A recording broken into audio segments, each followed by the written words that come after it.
A'udzubillahi minasyaitonirrajim. Bismillahirrahmanirrahim. Assalamualaikum warahmatullahi wabarakatuh. Alhamdulillah hamdan katsiran thayyiban mubarakan fih kama yuhibbu rabbuna wa yarda. Asyhadu an la ilaha illallah wahdahu la syarikalah wa ashhadu anna Muhammadan abduhu wa rasuluh.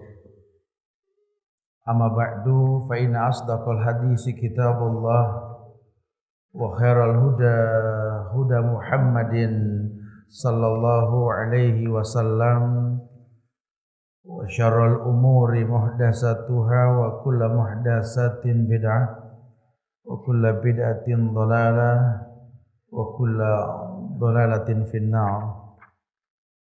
Ma'asyiral muslimin wal muslimat, sidang majlis yang semoga Allah muliakan dunia dan akhirat. Alhamdulillah, izin Allah kita bisa berkumpul kembali di majlis ilmu yang mulia, di masjid yang semoga Allah selalu berikan keberkahan di dalamnya.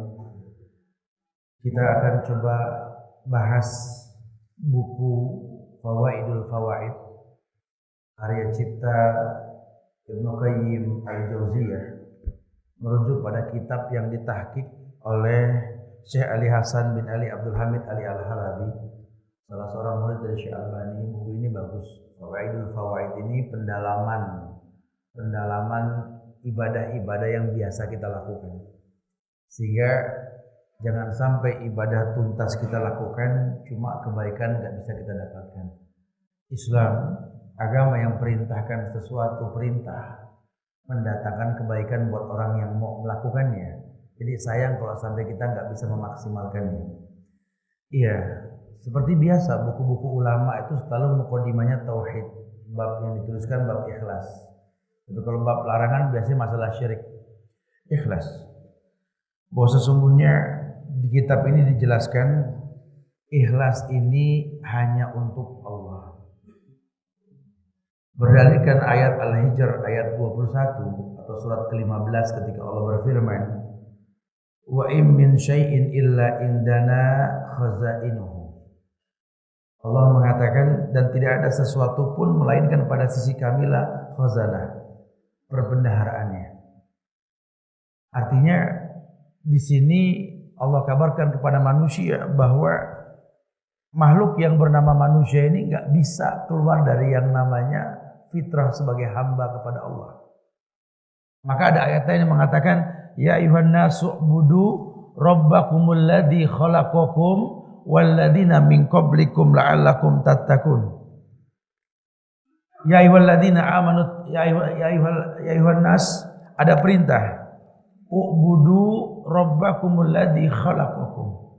Sembahlah Rabb yang menciptakan kamu dan orang sebelummu. La'allakum tattaqun, agar kalian bertakwa. Ini ayat umum. Kenapa mesti manusia beribadah sama Allah? Dan Allah katakan kalau sudah beribadah agar kamu bertakwa. Apa sih fungsi takwa? Ini perbendaharaan di sini kuncinya. Ketika Allah mengatakan wa in min syai'in illa indana khazainuhu, dan hanya kepada kamilah perbendaharaan tersebut. Bagaimana merontokkan perbendaharaan tersebut yang kita minta? Tapi cuma mengatakan wa innallaha ta'ala la yunalu ma indahu illa bita'ah. Semua yang baik itu adanya di sisi Allah. Siapa sih orang yang minta yang enggak baik? Semuanya minta yang baik kan? Semua yang baik di sisi Allah. Kita bangsa Indonesia minta negeri ini jadi baik, adanya di sisi Allah. Kita warga Jakarta minta Jakarta jadi kota yang baik, adanya di sisi Allah. Nabi yang bilang, semua yang di sisi Allah tidak mungkin kalian dapatkan kecuali mentaati Allah, gitulah. Jadi kuncinya di sini. Allah sudah katakan la'allakum tattaqun. Kenapa? Jadi bertakwa. Karena orang yang bertakwa, wa may yattaqillah yaj'al lahu makhraja. Kalau orang sudah bertakwa, Allah berikan solusi. Nah sekarang gimana mau dapat solusi negeri ini jadi baik, kota ini jadi baik? Kalau kebaikan gak pernah ditawarkan, jujur loh. Tadi pagi jam 7.30 saya jalan dari Bogor. Orang sekarang bilang OTW lah menuju Manggarai gitu loh. Dari Manggarai ke Gatot Subroto kemudian Kalibata kemari. Demi Allah itu sudah masuk hampir lebih dari 130 kilo loh tadi. Itu kiri kanan jalanan yang saya lihat semuanya iklan dosa. Padahal ini negeri mayoritas Islam loh.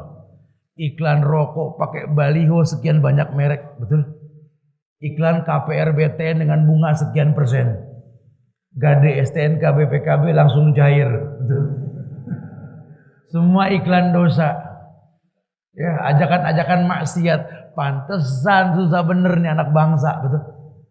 Karena yang dilihat maksiat, yang didengar maksiat, hatinya buruk, yang keluar maksiat. Nggak bisa dibiarkan. Coba deh kalau nggak percaya, habis kajian pada ke airport dah lihat. Itu orang-orang kafir pada bebuntel bawa tas gede-gede pada pindah loh ke Indonesia. Lihat, kalau bilang bohong datang aja sendiri lihat. Ini makin hari makin banyak orang kafir yang masuk ke negeri kita. Nggak usah dia masuk, kita susah berbuat baik karena iklannya maksiat. Sekarang kebanyakan orang kafir. Kebayang tidak tuh? Kalau kita nggak merapikan agama kita menjadi orang yang bertakwa. Orang yang bertakwa, orang yang diberikan solusi. Maka solusi yang paling baik buat orang yang pengen didatangkan kebaikan, jadilah orang yang baik yang beragama dengan cara yang baik. Wa may yattaqillaha yaj'al lahu makhrajan wa yarzuqhu min haitsu la yahtasib. Tapi perintah mukadimahnya, ya ayuhan nasu budu rabbakumul ladzi khalaqakum. Suruh beribadah ke Allah dan mentauhidkan Allah. Karena orang kalau sudah mengikhlaskan agamanya untuk Allah, wallahi wa ma umiru illa liya'budullaha mukhlishina lahuddin. Sampai ada ayat yang mengatakan Al-Bayyinah ayat 5 ini mengatakan mereka orang-orang kafir itu dikatakan kafir karena dulu pernah diperintahkan beribadah sama Allah, dia beribadah sama yang lain. Menjadikan togut-togut selain Allah. Padahal Allah menciptakan dia. Cuma dia malah beribadah kepada yang lain. Lihat. Sifat manusia lakanut ingkar. Makanya ulama memberikan mukadimah ini. Agar kita tahu, kita ini kan manusia yang berhajat, butuh sesuatu. Wa im min syai'in illa indana khazainu. Di sisi kami semua perbendaharaan yang kalian butuhkan. Kalian butuh apa? Butuh sehat. Anta syafi la shifa illa shifa'uka. Shifa'an la yughadiru saqam. Anda butuh petunjuk, hudan linnas wa bainati minal huda wal furqan. Anda butuh apa di Quran semua ada, karena Allah ciptakan Quran sebagai petunjuk. Kalau kau letakkan Quran di hadapanmu, Quran bakal nuntun kamu ke surga. Tapi kalau Quran kalau diletakkan di belakangmu, bakal jorokin kamu ke neraka gitu loh. Tinggal tergantung maunya apa. Tinggal baca doang, Masya Allah. Sekali-kali nanti kalau digampangin, kalau umroh datang ke museum Quran di belakang Nabawi itu dekat apa? Baki itu, ada museum Quran baru dibuka itu. Masuk ke dalam lihat bagaimana cara ulama menghormati Quran. Ada salah seorang ulama yang seumur hidupnya bikin Quran, 106 Quran dia bikin. Dia meninggal ketika nulis yang ke-107 dengan tangannya sendiri. Itu kalau saya hitung pakai kalkulator, kalau sehari selembar gitu ya. Itu setahun aja belum tentu selesai satu Quran. Emang umurnya berapa? 106 Quran dia selesaikan dengan tangannya. Dari Al-Fatihah, Al-Baqarah sampai An-Nas. Kita tinggal baca susah amat. Ada orang kaya zaman Turki Utsmani, putri siapa saya lupa itu. Dia bikin sebuah ukiran tempat indah seperti lemari. Dari gading yang mahal, emas, perak, permata. Gak bisa dibeli dengan harga nilai uang. Diletakkan di depannya laci kecil. Ketika ditanya untuk apa alasannya, inilah penghormatanku kepada Quran. Quran diletakkan di sebuah tempat yang nggak bisa dinilai dengan uang. Quran kita di mana? Di rumah. Di atas dressuar yang berdebu, betul. Ya, jadi kalau kita dibikin limbung kayak layangan telap, layangan putus ya wajar. Kelihatannya jumlah Islam banyak, bikin masjid susah, betul. Kelihatannya jumlah Islam banyak, menegakkan sunnah pun susah. Ya ini. Nah, ma'isyatan donka. Sholat bukan tidak, sholat Ustaz. Allahu Akbar. Ya, kenyataannya lihat. Nggak bisa bermuamalah dengan benar. Sholat, orang tua diajak ribut mulu. Sholat, orang tua nggak akur. Sholat, sama temen nggak akur. Sholat, eksklusif hidupnya. Ini sholat apa yang dikerjain? Kalau orang berilmu jadi baik, harusnya ibadah bukan tidak. Ibadah, cuma tidak ada kebaikan yang dia rasa. Padahal efek ibadah itu harus ada loh. Karena Allah tawarkan sebuah perintah, Nabi mencontohkannya agar manusia merasakan betapa indahnya beragama. Allah utuskan pada setiap umat seorang Rasul, ani ibudullah wajtanibut taghut, beribadah kepada aku saja, menjauhi taghut. Ya, lihat cara Rasul, lihat. Sallu kama ra'aitumuni usolli, solatlah kalian seperti kalian melihat aku solat. Sallu kama ra'aitumuni usolli. Ini kan udah bahasa yang gak main-main. Berarti Nabi sudah perintahkan, kalau orang yang berilmu dia akan tahu perintah Nabi, perintah Allah. Wa ma yantiqu anil hawa in huwa illa wahyu yuha. Karena gak mungkin Nabi berkata kecuali wahyu. Suruh sholat dengan cara sholat Rasul. Gimana caranya Tat? Apaan mati udah lama Rasul. Iya udah hadis. Kita nggak pernah nanya kenapa takbir begini dari dulu. Cuma ikut-ikutan aja. Ketika anak nanya kenapa begini Pak, udah yang nanya begitu jawabannya. Dijelasin kenapa begini. Kenapa sih kalau ruku subhana rabbiyal azim, kalau giliran lagi sujud subhana rabbiyal a'la, azim sama a'la bedanya apa? Kita nggak pernah ngebahas. Nabi ajarkan, sahabat contohkan, ulama sampaikan, kita nggak pernah bertanya, kita taklid, ikut-ikutan. Apalagi sampai tingkat taklidil a'ma, jadi agama menjadi sesuatu yang buruk. Padahal kalau agama dirutinkan dengan bahasa yang baik, udah janji Allah indah. Walau anna ahlal qura amanu wattaqau la fatahna alaihim barakati minas sama'i wal ardh. Padahal berkah dijanjikan terbuka dari langit dan bumi buat siapa? Buat orang yang bagus imannya, bagus agamanya. Allah sudah katakan, pengen dapat perbendaharaan di sisi Allah, coba ada beribadah dengan cara yang baik. Karena Allah ini segala-galanya. Itu ulama tekenin banget tuh. Dalam ayat lain surat An-Najm ayat 42 itu, wa anna ila rabbikal muntaha. Wa anna ila rabbikal muntaha. Dan sesungguhnya kepada Rabb kamulah kesudahan segala sesuatu, agar manusia paham. Ya, bab ikhlas ditekankan di bab-bab awal ini dalam kitab ini. Jadi nggak ada alasan kalau kita nggak memurnikan agamanya untuk Allah. Makanya umum dalil yang sudah kita hafal, qul inna sholati wa nusuki wa mahyaya wa mamati lillahi rabbil alamin. Pokoknya kalau sudah urusan ibadah yang memang Allah perintahkan, Nabi contohkan, belajar lillah. Karena kalau nggak lillah, nggak buat Allah, ya ibadah bakal jadi bumerang yang mematikan buat kita. Kayak penuntut ilmu, kalau nggak paham ilmu buat dirinya dulu, malah semangat nyampein ke orang, ilmu bakal jadi bumerang. Orang yang berilmu itu orang yang menjaga diri, bukan menjaga orang lain. Otomatis menjaga orang lain kalau dia sudah bisa menjaga dirinya, kan begitu. Jadi nggak disibukkan. Nah, ini banyak orang menuntut ilmu pengen dibilang alim. Jadi yang dicari salahnya orang aja, dakwah nggak sampai. Yang nggak bisa berdakwah sama Pak Kiai yang usianya sudah sekian puluh tahun berbuat bid'ah, yang ada ribut. Kenapa? Karena dicari salah bukan dicari baiknya. Padahal kalau dia mau pakai bahasa dicari baik, salahnya akan hilang dengan sendirinya. Ya, bahasa anak ke orang tua, bahasa dengan yang seumuran, bahasa dengan anak yang lebih kecil lagi, Islam ajarkan. Ya, ada teknik-teknik yang memang Islam ajarkan. Nah, ini satu bentuk bahwa kalau caranya betul, ujungnya betul. Sama dengan tadi ya, sholat, zakat, puasa, haji, kalau betul, ujungnya betul. Tapi kalau awalnya nggak betul, ujungnya pasti buruk. Ya. Jadi kalau sampai ibadah membuat kita kok nggak jadi orang baik, ya ada yang salah. Karena ujung semua ibadah itu adalah surga. Ya bukan berarti habis ibadah kita mati, enggak. Tapi setiap ibadah itu menggiring si pelakunya memiliki karakter penghuni surga. Harusnya orang kalau sudah bersahadat, sholat, zakat, puasa, haji, jadi orang yang baik.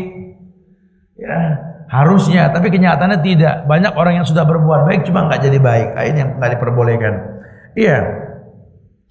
Buku ini menjelaskan yang kedua bahwa ketaatan kepada Allah penentraman jiwa dan raga. Maksudnya apa, Ustaz?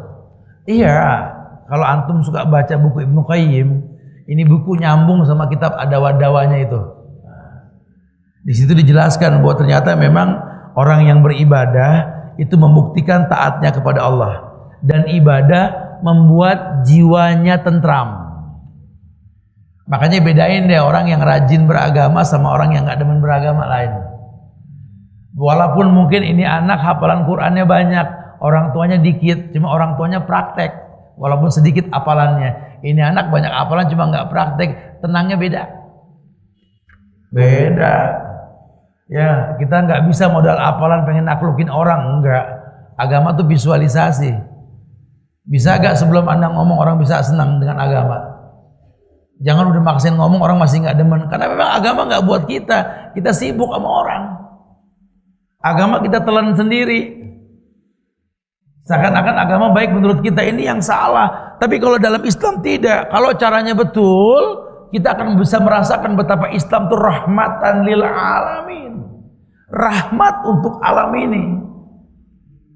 Islam rahmat untuk alam ini. Jadi kalau yang namanya alam, Islam pasti sampai. Islam pasti masuk. Makanya kalau sampai Islam kok nggak bisa masuk, ini udah beda alam kalau udah begini. Ya, udah alamnya nggak tahu alam apa dah. Udah lebih dari alam jin kalau udah begini. Agama kita sampein dicurigain. Orang sampai takut beragama. Kalau orang-orang yang udah pernah mengalami masa-masa kondisi seperti ini, sebagian mengatakan ini kayak tahun 64 sebelum kejadian PKI Zat, di mana orang beragama tuh nggak berani terang-terangan karena takut ini takut itu. Lihat, orang dibikin bingung. Sampai tahun 2000 kemarin kita pertentangan kita cuma masalah ada kelompok yang anti hadis. Alah, hadis kan itu kan perkataan Rasul yang masih berkhilaf antar sahabat. Ustaz, anak sih Quran aja nggak perlu hadis lah. Karena Quran itu akhlaknya Rasul, Ustaz. Masya Allah, itu apa? Ya hadis, ya itu hadis gitu ya. Nggak bisa kita hilang dari hadis. Sekarang sudah mulai nih masa di mana orang mulai dibikin ragu sama Quran. Ya, mulai ada yang mengkritik Quran, menerjemahkan secara melenceng, lihat. Ya, Quran di pertentangan, orang-orang liberal mulai berpikir Quran itu bisa dikritik, bisa dikoreksi. Orang-orang awam mulai takut dengan Quran. Ayo ya. Quran makin jauh. Lah kalau sudah Quran makin jauh, sukses Yahudi. Emang pengennya begini. Manusia jauh dari petunjuk. Sementara as-sabiqun as-sabiqun ulaikal muqarrabun fi jannatin na'im, sullatu minal awwalin wa qalilun minal akhirin. Pendahulu kita sukses di dunia karena dekat sama Quran. Tadi contohnya tuh, di zaman yang lampu nggak seperti sekarang, kemudahan nggak seperti sekarang, kan dibukakan pintu kemudahan. Orang bisa sekali nulis bisa 100 ngeprint langsung. Kalau dulu nggak bisa, kalau nggak pakai tulisan tinta tangan, betul. Masih ada yang seumur hidup menulis Quran sebanyak 106 Quran. Ini sudah semua canggih. Quran tidak hanya di buku, di handphone semua ada. Masih aja kita nggak bisa menghatamkan Quran, betul tidak? Kufur nikmat, ma'isatan donka. Kalau sudah kufur nikmat, hidup kita sempit. Iya, banyak orang keder sekarang. Motor ada, mobil ada, tiap hari nanya, kemana ya? Kemana kek? Gitu. Ada orang tua, ada majelis ilmu, tuntut ilmu, taklukkan dunia, bingung. Banyak orang keder. Dompet cukup, uang ada, tiap hari makan apa ya? Astagfirullahaladzim. Makan batang kelapa. Ini orang keder ini, betul. Sementara khairun nas anfa'uhum linnas. Kalau orang yang berilmu kan tahu, yang penting ini hari saya bermanfaat buat orang, cari dia sesuatu yang bermanfaat. Maka dia konsumsi makanan yang bermanfaat buat badan agar dia bermanfaat, kan begitu. Atau dia tahu sekali bahwa nikmat kendaraan yang dia punya bakal ditanya, dipakai apa ini kendaraan? menuntut ilmu, bersilaturahmi atau berbuat maksiat. Wallahu a'lam. Kan bakal ditanya, "Tsumma la tus'aluna yauma idzin." Emang Allah nggak tanya? Allah bakal tanya. Ya, dulu waktu belum punya, pengen punya, minta doain mulu. Betul. Udah punya buat ngetrek. Anak deh, Masya Allah. Kadang-kadang seperti itu tuh. Aturan dibalik perintah dan musibah. Ya biasanya kalau Allah berikan sebuah aturan main, mau mayyusyakkikir rasula mim ba'di ma tabayyana lahul huda wa yattabi' ghaira sabilil mu'minin nuwallihi ma tawalla wa nuslihi jahannam wa sa'at masirah. Barang siapa yang bertolak belakang dengan Rasul setelah dijelaskan petunjuk al halal bayyin wal haram bayyin wa umur bainahuma mustabihat. Halal jelas, haram jelas. Ada syubhat di antara keduanya. Jelas sudah ya hukum sudah. Malah ngikutin jalan yang tidak islami.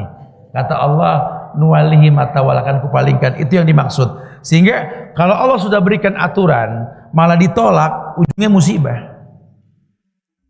Wa ja'alna lailan libasa. Kujadikan malam untuk istirahat, maka paket istirahat dipakai sudah. Sehingga ahli herbal bilang kalau udah malam jangan mandi, nanti organ tubuh bangkit lagi, airnya remek, tua belum udah peot, betul?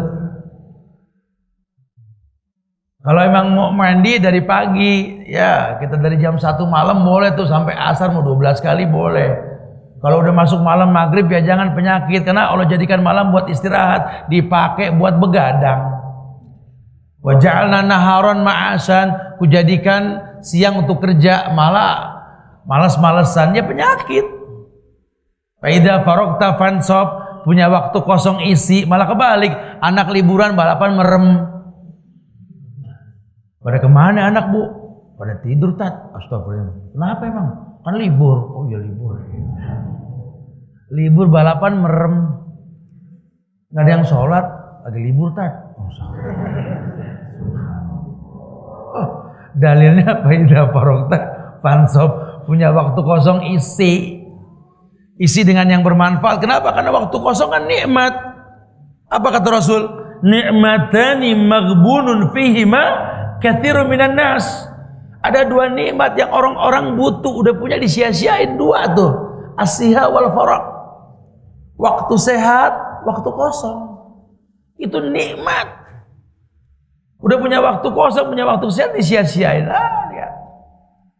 Ya, dia nggak menghargai sehat, dia nggak manfaatin waktu kosong. Lihat, ujungnya apa? Terkena musibah. Musibah dua, bisa ujian, bisa azab. Tapi dua-duanya wa ilayyal masir, kata Allah, kembalinya ke aku.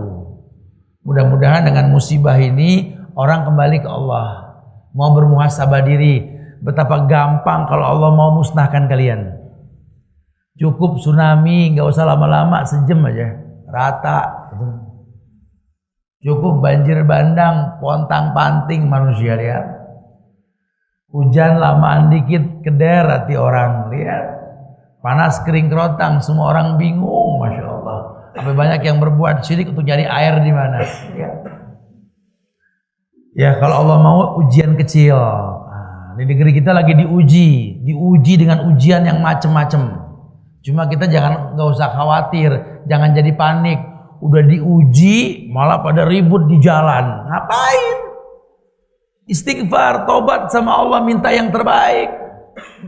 Karena semua yang di sisi Allah datang dengan cara yang baik, bukan menghalalkan yang diharamkan, bukan. Ya, menghayalkan sebuah kebaikan dengan cara yang dihayalkan, mimpi di siang bolong. Ya, mengambil sebuah kesimpulan tindakan seakan-akan masalah yang kita rasa dulu nggak pernah ada. Coba sih bermuhasabah diri. Ya, buat orang yang merasa berilmu, jangan tawarkan produk orang asing ke negeri kita. Di negeri kita ini banyak ini produk asing yang ditawarkan, karena kan pasar gampang di negeri kita. Oh, pasar basah ini. Teknik-teknik hidup ala negara-negara tertentu ditawarkan ke Indonesia. Ya, mulailah mengatasnamakan Islam. Yordan bikin produk, datang ke Indonesia tawarin produk Yordan. Mesir punya produk, tawarkan produk Mesir. India, Pakistan, Bangladesh tawarkan produknya. Baghdad dengan ISIS-nya tawarkan produk ke Indonesia. Ya Allah ya Karim, subhanallah. Indonesia bukan kalian. Kalau tindakan kalian berkait dengan qala Allah wa qala Rasulullah qala sahabat, samina wa ata'na buat kami taat. Tapi kalau fatwa ulama, di mana ulama berfatwa? Maaf. Indonesia bukan Yordan. Indonesia bukan Yaman. Indonesia bukan Palestina. Indonesia bukan Suriah. Indonesia bukan Rohingya. Demi Allah, kita orang Islam dimanapun berada, tapi kondisi alamnya berbeda. Sehingga ijtihad ulama dibutuhkan pada daerah tersebut, bukan mengkloning produk orang asing. Sampai akhirnya kita makin berfirqah-firqah. Islam di atas namakan organisasi, ini kan kesalahan. Akhirnya musibah yang terjadi. Dari mana Islam itu NU? Dari mana Islam itu Muhammadiyah? Dari mana Islam itu Persis? Dari mana Islam itu HTI? Islam itu Ikhwanul Muslimin? Islam itu Jamaah Tabligh, Islam itu ini itu organisasi. Kalau Islam ya inna dina indallahil Islam. Pakai embel-embel. Wa may yabtaghi ghaira islami dina fala yuqbala minhu wa huwa fil akhirati minal khasirin. Jangan organisasikan Islam. Saya tekankan di perjumpaan yang lampau, Hadratus Syekh Hasyim Asy'ari bikin Nahdlatul Ulama. Itu organisasi buat melawan Belanda. Kiai Haji Ahmad Dahlan bikin Muhammadiyah buat melawan Belanda. Hasan dengan Persisnya, Syekh Ahmad Surkati dengan Al-Irsyadnya, Asahal dengan Darussalamnya. Demi Allah, untuk melawan Belanda, kemarinya jadi agama. Ajib. Yang membuat kita terkotak-kotak, terombang-ambing, persis kayu kering di tengah badai. Persatuan kita sudah hilang, saling hujat, saling caci, saling maki. Orang kafir sudah makin banyak ke negeri kita. Persentase Islam sudah mulai 60%. Orang Islam nggak berani punya anak banyak. Tunggu setahun 2 tahun lagi lihat. Kalau nggak 60% menjadi di bawah 50%. 60% saja bikin masjid kita sudah susah, betul? Beragama susah, kiri kanan maksiat yang kita lihat setiap hari. Nggak ada iklan kebaikan sama sekali. Orang mau adakan tablik akbar, nggak berani pakai baliho, kalah sama ahlul bid'ah, betul? Tapi ngayal sempurna, mimpi di siang bolong. Masya Allah. Sangat disayangkan sekali, kita lupa. Nabi menekankan sekali, wa inna Allah ta'ala la yunalu ma indahu illa bita'ah. Kan semua yang baik di sisi Allah nggak mungkin kalian dapatkan tanpa mentaati Allah. Ajmilu fit talab, perbagus cara meminta. Makin bagus cara meminta, janji Allah apa? La fatahna alaihim barakati minas sama'i wal ardh. Buka berkat dari langit dan bumi. Sudah, kesampingan hilaf sudah dibukukan. Yuk bergandeng tangan kita bersatu. Patenkan di hati kita. NKRI itu harga paten. Kuak sejarah tentang ulama-ulama yang ada di Indonesia. Ini ulama hebat semua. Harga diri anak bangsa tuh paham sejarah. Masya Allah. Saya bangga sekali ketika bertanya sama seorang syekh tentang masalah sorban di pelajar di Madinah yang merah putih motifnya. Seperti bendera kita yang merah putih, itu ulama bikin nggak main-main. Masya Allah. Cuma kita nggak pernah paham maknanya. Kita nggak pernah tahu punya jenderal penghafal Quran yang namanya Jenderal Sudirman, ulama dari Rembang. Kita nggak pernah tahu siapa Kiai Haji Nur Ali yang menaklukkan Belanda dari Kerawang Bekasi. Kita nggak pernah tahu. Kita nggak kenal Hos Umar Cokro Aminoto. Kita nggak kenal Tuanku Imam Bonjol, Tengku Nandraja. Kita nggak pernah kenal Thomas Matulesi yang difitnah sebagai orang kafir katanya. Si Singa Banggaraja dan lain sebagainya. Kita nggak paham sejarah. Kafir Belanda diusir karena tauhid di negeri ini. Sekarang dukun pasang iklan punya Instagram. Bahkan terang-terangan dukun di tengah-tengah Jakarta di air Mancur HI itu pasang ruat dan lain sebagainya. Aman. Mana Muslim? Ya, ini kan sangat disayangkan sekali. Udah saatnya kita kompak, kita bela negeri ini, bukan malah menghancurkan. Doakan pemimpin semoga diberikan hidayah. Kalau yang tua sudah dikasih tahu, buat sebuah generasi robbani untuk mendatangkan sebuah kebaikan, bukan membuat sebuah pemberontakan, bukan. Ya, mulai belajar berani ninggalin bank-bank konvensional, ambil uang dari bank konvensional, pindah ke bank syariah. Kalau nggak goncang orang kafir di negeri kita. Kita merasa aman uang di bank konvensional, bunga nggak kita ambil, orang kafir yang pakai, dia buat beli apartemen, dia datang ke Indonesia sekarang. Berani tinggalkan yang batil. Ja'al haq wa zahuqal batil, prinsip dalam hidup. Lihat tuh prinsipnya Khalid bin Walid itu. Dia gembos pasukannya.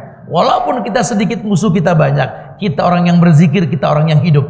Itu musuh orang kafir, nggak ada yang berzikir. Bangkai, musnahkan bangkai tersebut. Kita bergelantungan sama negara-negara bangkai, betul? Ngayal mulia dengan makan cara bangkai, riba yang ditawarkan. Sudah saatnya kita berani untuk mengedepankan Islam.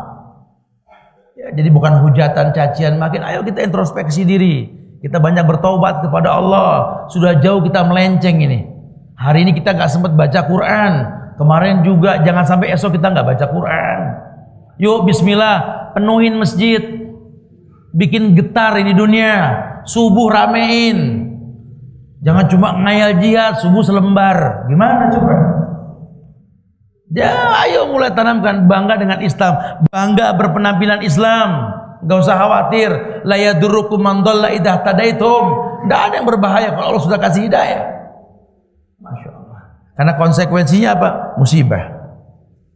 Kalau kita melenceng dari yusyakiki rasulah tadi, ba'dama tabayyana lahul huda. Antum buka tafsir surat An-Nisa ayat 115 nanti itu di rumah. Kalau sudah bertolak belakang dengan Islam, nuwallihi matawallah. Allah akan palingkan kita sejauh mungkin. Akhirnya muzabzab, ngaku anak bangsa, cuma nggak bisa memberikan masukan ke bangsanya sendiri. Mayoritas Islam cuma nggak bisa menegakkan hukum Islam, ajib. Masya Allah. Ini nggak bisa dibiarkan. Allah sudah uji kita dengan ujian. Yuk buru-buru kita beristighfar. Kita memohon ampun kepada Allah. Semoga Allah datangkan kebaikan yang banyak insya Allah. Kemudian di kitab ini pun ditegaskan bahwa kasih sayang secara batin. Ibnu Qayyim mengatakan, apa sih yang dimaksud kasih sayang secara batinnya? Yakni ketika dia ditimpa musibah, baik itu ujian maupun azab, hatinya akan berkata kepada dirinya bahwa la yukallifullahu nafsan illa wus'aha. Betul ya, ini musibah membuat kita sadar diri. Betapa kita ini lemah sekali. Kalau bukan karena hidayah dari Allah, kita nggak bisa berbuat baik sekalipun di atas negeri sendiri. Kita nggak punya harga diri. Saya kadang-kadang suka nangis, sedih ngelihat orang Indonesia kalau umroh. Padahal ya Allah, salah satu yang membuat masukan buat Saudi ya orang Indonesia. Karena jumlah jamaah umroh haji yang terbanyak di dunia salah satunya Indonesia. Kalau seandainya Indonesia punya harga diri, gitu ya, pengen dihormatin, ya Allah bisa banget, bukan tidak. Cuma dicemooh. Apalagi kalau lihat kurs mata uang asingnya di sono, benderanya ada, namanya nggak ada, betul ya? Kita kayak nggak punya harga diri, ya. Bayangkan kok bisa kayak begitu Ustaz? Karena Allah yang mengatakan ma'isatan donka, dihinakan sama Allah. Hidupnya dibikin sempit, dibikin hina. Wa may yuhinillah famalahu min mukrim. Kalau Allah sudah hinakan manusia, nggak ada yang bisa memuliakan dia. Cara atu-atunya apa? Taubat. Kita memohon ampun kepada Allah. Taubat inilah yang akan mendatangkan kebaikannya ke depan insya Allah. Masya Allah. Itu yang dikatakan kasih sayang secara batinnya. Kemudian beliau pun mengatakan bahwa dalam kehidupan ini ada ayat yang tersurat dan ada ayat yang tersirat. Artinya dalam kehidupan ini ada tanda-tanda yang Allah berikan kepada manusia berbentuk ayat yang tersirat. Ayat yang tersirat itu fenomena alam. Ini kayak kejadian sekarang nih. Kita di negeri yang mayoritas Islam, cuma hukum Islam nggak bisa ditegakkan. Ya, kita nggak berani masang spanduk tentang perjuangan Islam. Sementara orang kafir di atas negeri Islam ini bisa pasang spanduk semena-mena, lihat. Ahlul bid'ah pelaku maksiat terang-terangan pasang baliho. Lihat. Orang yang menegakkan sunnah dibilang radikal. Masa itu sudah sampai, kata Rasulullah. Yusikul umam antadayal aklatu ila qas'atiha. Wa min qillatin nahnu yawma idin ya Rasulullah. La bal yawma idin antum kathir. Walakinnakum gusa ka gusai sail. Wala yanzi'anallahu min suduri aduikumul mahabba minkum. Wala yakzifanallahu fi qulubikumul wahan. Wa mal wahan ya Rasulullah? Hubbud dunya wa karahiyatul maut. Ini zaman Rasul. Nabi bersabda, dekat sudah waktunya orang-orang di luar kalian menggiring kalian seperti menggiring ke meja makan. Terjadi. Mudahnya orang Islam dibikin simpang siur. Mudahnya orang Islam dibikin dua kubu dalam sebuah pemilihan. Lihat. Masya Allah. Coba kalau orang Islam berilmu, salah satunya akan turun, mengedepankan yang satu. Lihatlah kalau orang lagi balapan di sirkuit lah. Kalau yang namanya tim itu bukan cari menang, cari unggul. Beda. Dibikin bingung. Sekarang orang Islam terpecah dua, orang kafir solid. Lihat. Walaupun berbeda agama, mereka akan setuju untuk mengangkat orang kafir. Nggak ada orang kafir milih orang Islam. Terjebak dalam sekian banyak kesalahan, dibikin bingung kita. Itu belum lagi orang-orang Islamnya sendiri yang akan berpikir tentang zaman sekarang mana ada orang Islam jujur. Tuh lebih fatal lagi subhanallah. Nggak tahu nanti kemana nih kapal berlabuh. Setiap yang baik di sisi Allah, kita pengen ke sisi Allah. Siapa yang bakal bawa kita? Wa yadubillah wa na'udzubillah. Terombang ambing kita dibikin bingung. Yuk beristighfar, yuk mohon ampun kepada Allah, yuk bergandeng tangan, yuk kompak, yuk kuatkan ukhuwah Islamiyah, yuk persatuan dan kesatuan.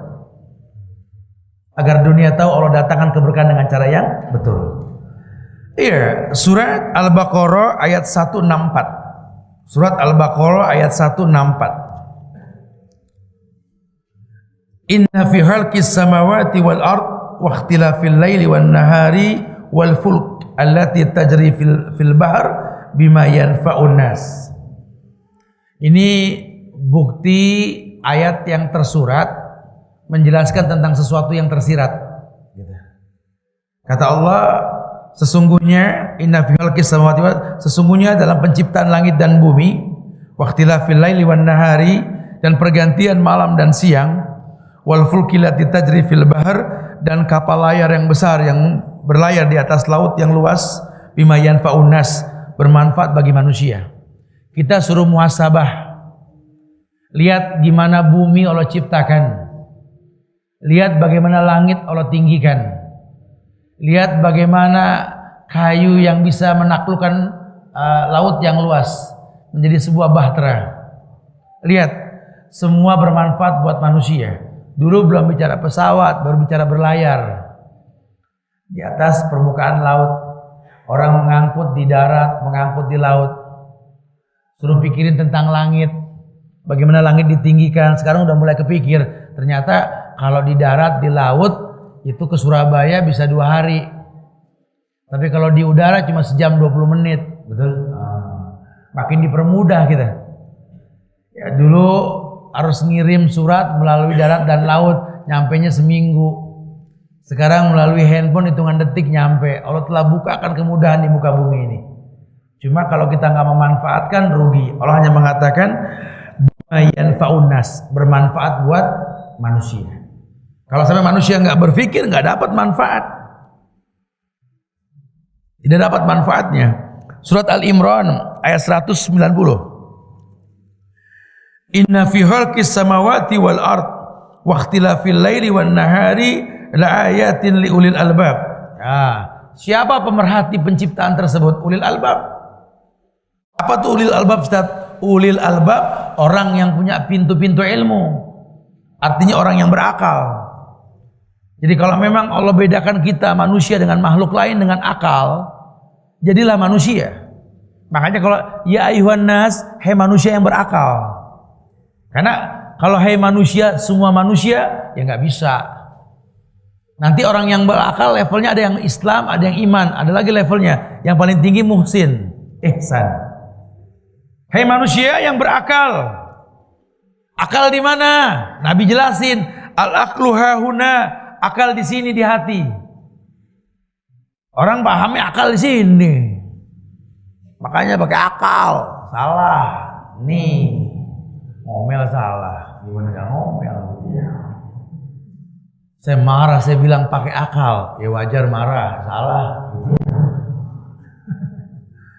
ya. Akal di sini di hati. Nah kalau sudah bicara akal di hati kan kita bicara yang dilihat, yang didengar lagi. Gimana akal orang Indonesia bisa berfungsi kalau maksiat yang pasang iklan, kebaikan nggak pernah pakai iklan. Yang didengar semua dosa sama maksiat. Orkes kenceng-kencengan, tetangga nggak ngomel. Giliran ada Quran dibaca pakai toa ngamuk RT. Masya Allah. Nggak jelas ini ya. Ini kan terjadi bukan tidak. Tuh, karena akal kita nggak berfungsi. Terus gimana Ustaz? Ayo bikin fenomena. Yang mata melihat yang baik, telinga mendengar yang baik.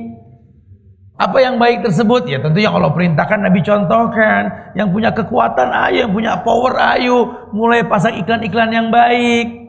Coba lihat di negeri-negeri Islam. Kalau kita safar di negeri Islam, nyaris itu di gunung-gunung batunya ada bacaan La ilaha illallah, tabarakallah, Allahumma anta rabbi, Allahu akbar. Itu gitu aja kan iklan. Ayo yang punya truk, tuh tulisan-tulisan aneh ganti jadi yang baik-baik gitu loh. Sampai jadi hiburan di tol, maksiat hiburan, subhanallah. Udah saatnya ganti yang bagus-bagus gitu loh. Ayo yang punya power, jago masalah desain, suka bikin baliho dan sebagainya. Kalau baliho kosong, coba yang bagus, tutup sama iklan yang baik. Coba jujur sih jujur gitu loh. Yang hak katakan hak, yang batil katakan batil. Kulil haqqa walau kana murran. Katakan yang hak walaupun pahit. Ayo udah saatnya, negeri ini butuh yang kayak begitu gitu loh. Butuh orang yang real muslim sejati, yang bangga dengan penampilan Islam, ngerti bahwa Islam ya seperti ini. Bukan malah membuat hal-hal yang aneh. Ya dubillah wa na'udzubillah. Siapa mereka? Ulil albab. La ayatin li ulil albab. Tanda-tanda buat orang yang mau berpikir. Ditawarkan kita sama Allah. Di An-Nisa ayat 82 tuh. Allah mengatakan, afala yatadabbaruna al-Qur'an. Tadabbar ya akhi. Tadabbar itu mendalami. Afala yatadabbaruna al-Qur'an. Apakah kalian tidak mau mendalami Quran? Kenapa nggak mau? Kalian diciptakan sama Allah. Allah yang ciptakan kalian bilang, "Dzalikal kitabu la raiba fihi hudan lil muttaqin." Itu Quran la raiba. Tidak ada keraguan di dalamnya. Hudan lil muttaqin. Petunjuk buat orang yang bertakwa. Siapa orang yang bertakwa? Orang yang tawakalnya tinggi, dikasih solusi sama Allah. Masa nggak tertarik mendalami sih? Malah berpikirnya yang lain, ngayal dapat baik dengan cara yang haram. Astagfirullah. Aneh. Saya suka pakai bahasa yang gampang. Ya, ini jadi kayak orang pengen kurus ngobrol sambil ngemil, mirip gitu ya. Pengen kurus. Nggak jelas jadinya. Ya, sama orang ngayal tahajud sambil nonton bola. Sama. Nonton bola 12:30. Pengen tahajud ntar nggak mungkin. Ngayal sesuatu dengan cara yang nggak mungkin. Ya nggak mungkin. Ya. Jadi jangan buat sesuatu yang aneh.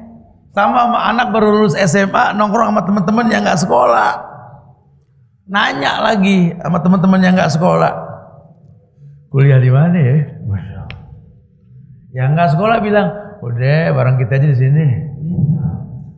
Nanyanya orang yang nggak jelas. Coba nanya sama yang jelas, diarahkan dengan cara yang baik kan begitu. Ini aneh sekali, aneh sekali. Jadi kayak mau nangkep maling bingung nanya dukun. Innalillah. Sementara iklan ayatnya wa malil zolimina min ansor. Tidak ada ya, yang dikatakan penolong buat orang yang berbuat syirik. Minta tolong sama dukun, aneh. Pengen sembuh datang ke dukun. Penyakit dilempar ke binatang. Kata binatang, salah apa sih aku ya?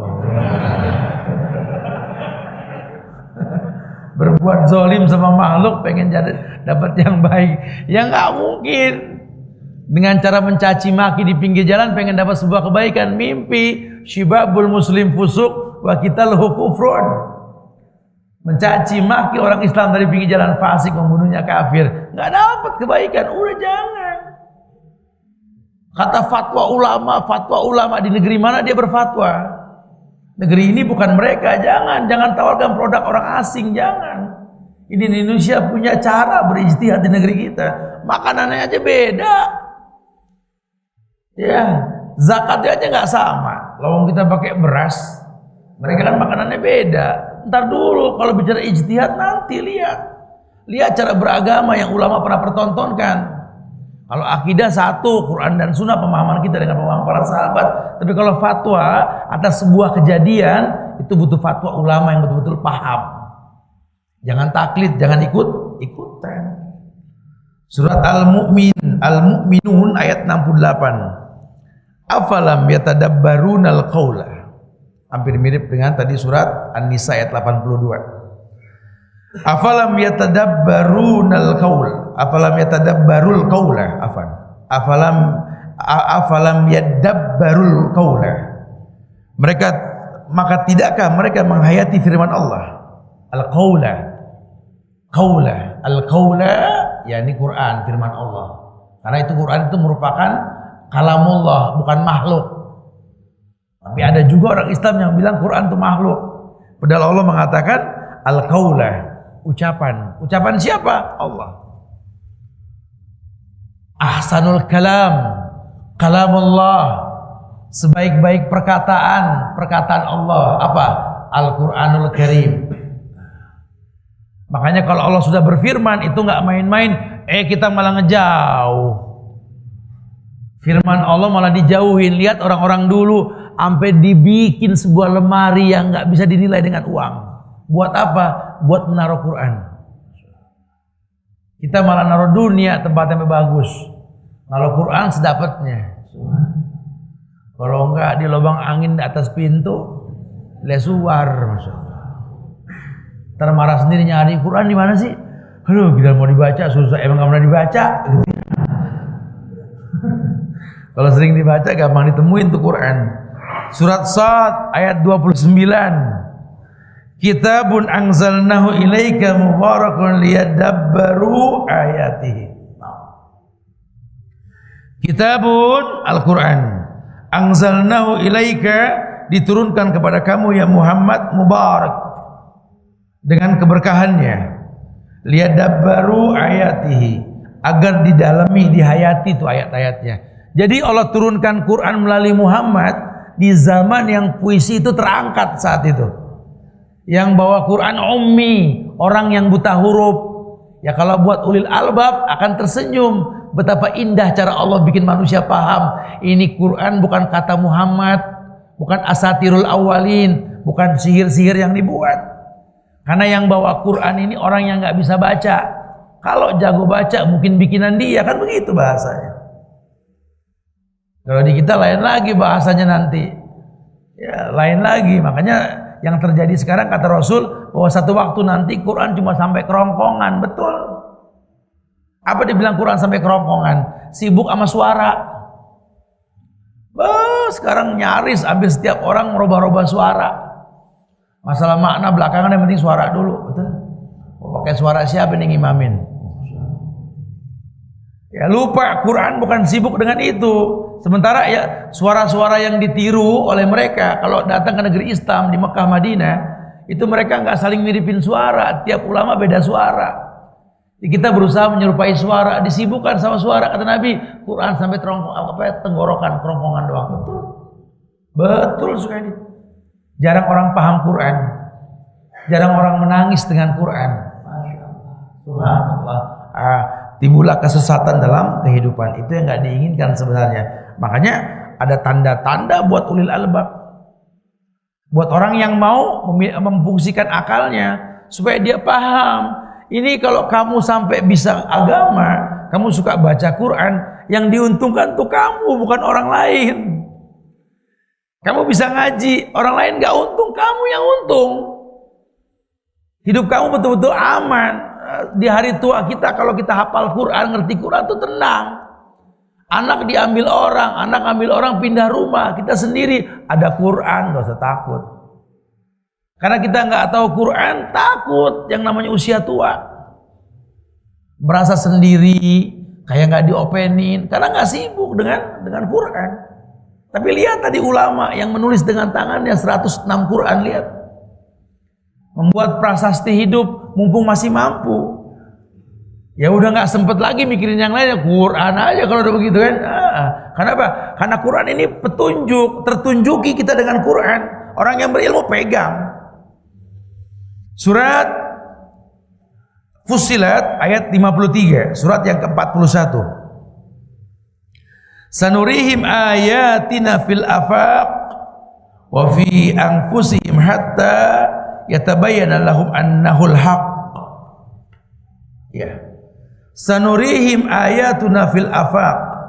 Kami akan perlihatkan kepada mereka tanda-tanda kebesaran kami di segenap penjuru. Wa fi anfusihim, pada diri mereka sendiri. Hatta yatabayyana lahum annahul haq, sehingga jelaslah bagi mereka bahwa Quran itu hak. Ya, kita mau lihat di semua penjuru dunia. Mau orang mana, mau bahasanya beda, Qurannya sama. Setuju gak sih?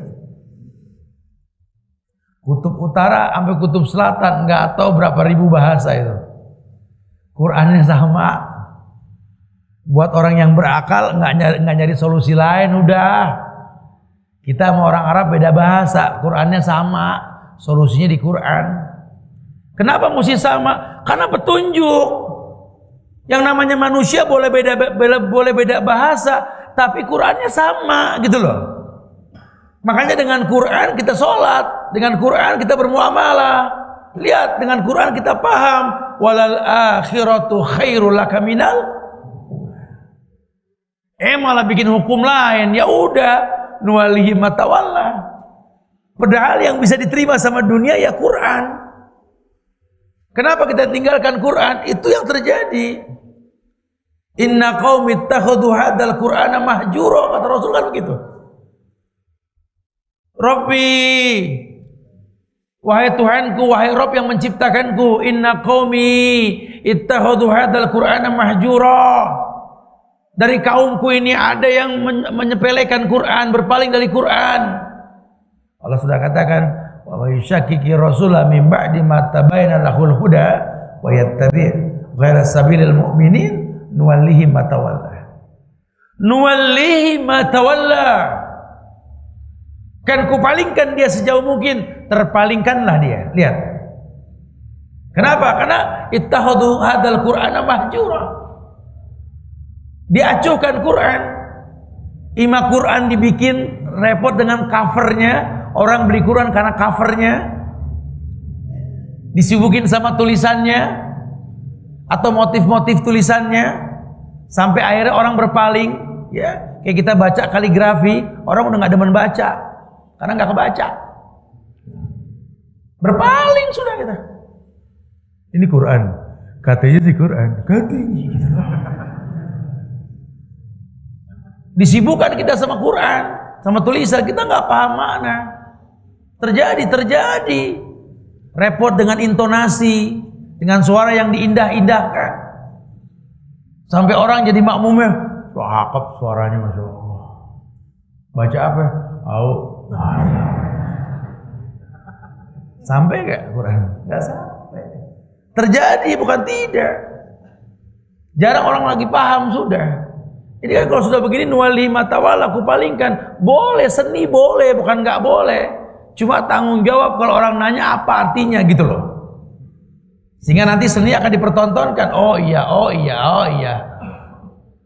Ya, antum jangan ditulisnya di bawah, di situ tulis apa? Surat Al-Jin ayat 18, baca, jangan bingung. Berarti ada artinya. Oh, ini seni. Kitanya jangan cuma ngelihat doang tapi nggak paham. Takutnya kita berpaling dari ayat, itu nggak diperbolehkan. Ya. Makanya lihat kalau di negeri Islam, dari dulu yang namanya Quran ya kalau nggak covernya hijau ya biru. Lihat tuh di Saudi, di Madinah, nggak macem-macem. Di negeri kita, Masya Allah, ada yang sampai covernya kayak emas batangan, betul? Kalau yang nggak paham pengen ngetrik aja hawanya gitu ya. Ada yang warnanya soft, sampai macem-macem, sampai orang beli itu macem-macem warna. Wih, banyak amat bu beli Quran, mau dibagiin enggak buat pajangan tat. Soalnya tembok saya begini nih warnanya nih. Ya akhirnya kita masuk kategori yang begitu. Padahal Allah sudah mengatakan sanurihim ayatina fil afaqi wa fi anfusihim hatta yatabayyana lahum annahul haq. Supaya kalian tahu, lihat, coba kosongkan pikiran kalian, fungsikan hati, coba lihat. Iya ya. Kayak kita umroh, kita haji, lihat. Nah, kita haji di wukuf di Arafah, lihat. Itu macam-macam manusia dari seluruh dunia kumpul. Tapi imamnya bacaannya semua paham Al-Fatihah. Berarti kan itu solusi. Nah kalau udah tahu begitu, kenapa kita berpaling? Ini penyebabnya. Tampak kerusakan di muka bumi ulah tangan manusia sendiri. Yuridullahu bikumul yusra wa la yuridullahu bikumul usra. Allah pengen yang gampang, kalian pengen yang sulit. Itu yang terjadi. Kalian hayalkan title yang banyak yang kalian miliki tanpa agama. Apa yang mau kalian petik? Udah jadi orang pintar terus bisa menciptakan uang. Udah pernah ada Korun. Ente belum seujung kukunya Korun. Korun itu orang kaya, ada kita mah belum kayak Korun dah. Lihat-lihat Allah musnahkan semua hartanya. Pernah ada orang ganteng, keren, kaya? Pernah. Allah katakan ma'aghna anhu maluhu wa ma kasab. Abu Lahab tuh. Sampai dipanggil si Abu Lahab saking gantengnya. Nama aslinya siapa? Abdul Uzza bin Abdul Muttalib. Kenapa dipanggil Abu Lahab? Karena bule keren. Dzul Lahab meling-meling cahaya di muka. Kayak tomat puncak. Kalau kena panas gitu ya, digodok bonyok gitu ya. Emang keren. Ya istrinya cantik sampai dibilang Ummu Jamilah. Punya nama si Ummu Jamilah, itu gelar ibunya kecantikan, Masya Allah. Namanya siapa? Urwah binti Umayyah. Punya nama, dikasih gelar laki ganteng, istri cantik, kaya dua-duanya lagi. Allah nggak butuh, karena itu cakep jelek itu kan cuma ujian dunia. Emang orang cakep sampai akhirat kan enggak, bangkainya sama. Pernah dengar nama Cleopatra? Perempuan cantik yang pernah hidup zaman Firaun Ramses II itu, yang punya 100 suami. 100 suami, iya dulu. Artinya banyak yang nemenin. Orang sekarang pengen kayak begitu ya. Lihat dong muminya, nggak ada bagus-bagusnya di Mesir. Ya kenapa? Karena cantik dunia, ganteng dunia. Lihat aja Firaun, orang pinter yang Masya Allah. Oh diatur negerinya, perekonomian stabil zaman Firaun. Cuma kalau agama ditelantarin, lihat, ini kan orang sekarang bodoh begitu. Iya sih memang dia nggak ngerti agama, tapi perekonomian jadi bagus zaman Firaun. Bukan itu permasalahannya, bukan. Bisa gak masyarakat memahami agama dengan cara yang betul? Itu yang paling betul. Kita bukan giring orang jadi orang kaya, balikin fitrah dia tercipta untuk apa? Wa ma khalaqtul jinna wal insa illa liya'budun. Itu yang penting. Gimana nih manusia bisa beribadah dengan cara yang benar, itu yang penting. Bukan cuma perekonomian. Sekarang kalau orang nggak ngerti agama diajak jadi orang kaya, Korun. Gimana orang tanpa agama megang harta? Kalau nggak kerusakan yang dipertontonkan, betul. Tapi kalau iman dan Islam yang dibagusin, mau kaya mau miskin nggak ngaruh. Miskin dia sabar, kaya dia bersyukur, kan begitu. Karena buat orang Islam bukan masalah kaya atau miskin, mati bawa apa, itu yang paling penting. Ya kalau kita terlena lupa diri, ya wa yadubillah wa na'udzubillah, sangat disayangkan sekali kita lupa diri. Jangan jadi orang yang menuntut ilmu pengen mengkritik ulama, jangan. Jangan jadi orang yang jadi penghafal Quran cuma bikin orang malas baca Quran, jangan. Coba buat sesuatu yang baik itu jadi baik, harusnya begitu. Itu cara-cara yang Islam tawarkan. Surat Ibrahim ayat 10, surat ke-14 ayat 10. Qalat rusuluhum afillahi syak. Ada potongan ayat. Qalat Qalat rusuluhum afillahi syak. Berkata rusul, jamak dari rasul, para rasul mereka, apakah ada keraguan terhadap Allah? Afillahi syak. Apa kalian ragu sama Allah? Ma gharraka bi rabbikal karim. Kata Allah, ya ayyuhal insan, ma gharraka bi rabbikal karim. Apa yang membuat kamu ragu sama Rabb kalian? Alasan kamu apa sampai enggak sholat? Alasan kamu apa sampai enggak hafal nama-nama Allah? Padahal nama Allah banyak, 99 aja kita hafal, surga. Namanya lebih dari 99. 99 aja deh ente hafal, surga. Tis'a tis'ina isman. Man ahsaha dakhalal jannah. Yang menghafalnya surga. Tinggal ngapal doang, nggak ada yang hafal. Ma gharraka bi rabbikal karim. Janji Allah, tatajafa junubuhum 'anil madaji yad'una rabbahum khaufan wa tama'an. Orang yang dimuliakan tuh orang yang menyedekahkan nikmatnya malam tidur untuk bangun tahajud. Allah iklankan, di sepertiga malam aku turun ke langit dunia, kata Allah. Yang minta sesuatu kan ku beri, minta perlindungan kan ku lindungi. Iklannya langsung Allah. Tetap guling lebih hebat dari Allah. Tetap bantal lebih hebat dari Allah. Nggak berasa tontonan membuat kita nggak bangun tahajud. Lihat. Ayat jelas mengatakan, inna sholatal fajri kana masyhuda. Sholat subuh, sholat yang disaksikan. Sholat lain nggak disebut sama Allah, cuma subuh. Sebaris. Subhanallah. Lihat. Jadi gimana kita minta mulia kalau sababnya nggak kita buka? Ngaya jadi orang hebat, bisa menaklukkan dunia, jadi orang kaya, sama orang tua nggak akur. Ya Allah. Padahal kunci sukses ridhonya orang tua. Habis, ayah saya nggak kuat ya. Masya Allah. Galaknya manusia, apalagi emak. Cerewetnya orang tat. Saya sih mau bingung.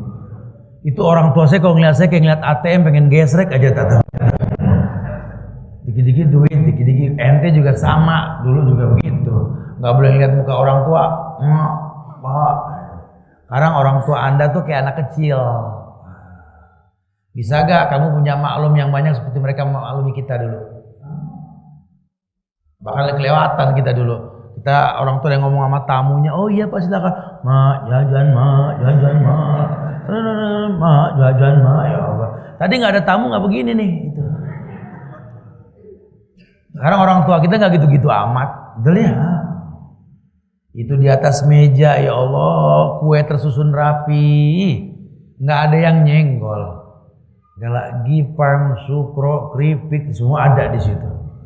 Giliran tamu datang nyerempet tuh anak, mau entu. Tadi mau. Sekarang orang tua kita kayak begitu. Punya stok maaf gak kita buat mereka, coba. Padahal kunci sukses di sini. Kita habis ngelihat Ka'bah sama habis ngelihat orang tua, keadaannya hampir mirip. Ka'bah lebih mulia memang. Dua pemandangan paling indah, Ka'bah paling indah.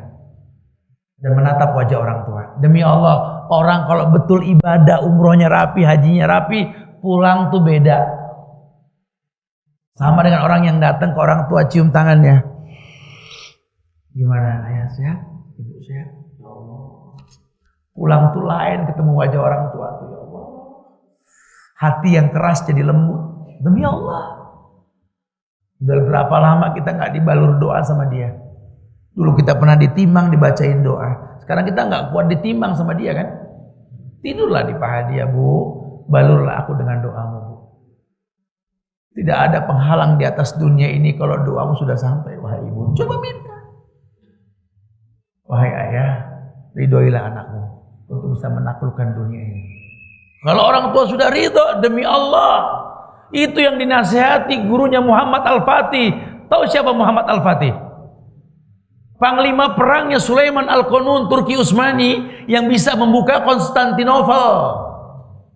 Yang Nabi pernah katakan akan terbuka Islam di sana. Zamannya nyaris 5 abad. Lahirlah Muhammad Al-Fatih. Apa gurunya bilang? Minta ridho orang tuamu. Terbuka pintu ini. Kita pengen sukses jauh dari kemuliaan. Aneh. Kita nggak berilmu, kita nggak paham gitu loh. Itu bicara orang tua atau bicara ulama di negeri kita. Kita jauh dari ulama, kita nggak dekat sama ulama, tersesat hidup kita. Emang yang punya perbendaharaan dunia ini siapa kalau bukan Allah? Allah sudah katakan, wa innallaha ta'ala la yunalu ma indahu illa bi ta'ah. Ajmilu fit talab. Ajmilu fit talab. Perbagus cara meminta. Kapan meminta dikatakan bagus? Ketika kita menghiasi yang wajib dengan yang sunnah. Ini yang Allah katakan, hatta uhibbahu. Kita kasih nafkah ke anak kita wajib, ke istri kita wajib, ke orang tua kita wajib. Tapi hadiah itu sunnah. Yang mendatangkan cintanya Allah itu yang sunnah. Hiasi yang wajib dengan yang sunnah. Nafkah sudah, hadiah. Masya Allah. Kita berbakti sama negeri ini merupakan kewajiban anak bangsa. Sunnahnya apa? Berpikir memberi ke negeri ini bukan mengambil. Yuk jadi generasi yang kecil kepala teri lebih mulia ketimbang gede ekor kakap. Punya harga diri. Bukan malah bergelantungan sama perusahaan-perusahaan bangkai. Bangsa-bangsa bangkai yang gak pernah berzikir.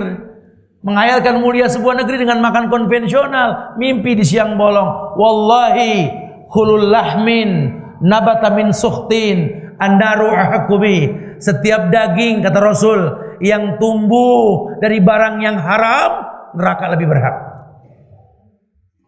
Udahlah, yang sudah-sudah. Kita buka lembaran baru, mumpung masih awal tahun nih. Buka lembaran baru. Negeri ini butuh generasi yang memberi bukan mengambil.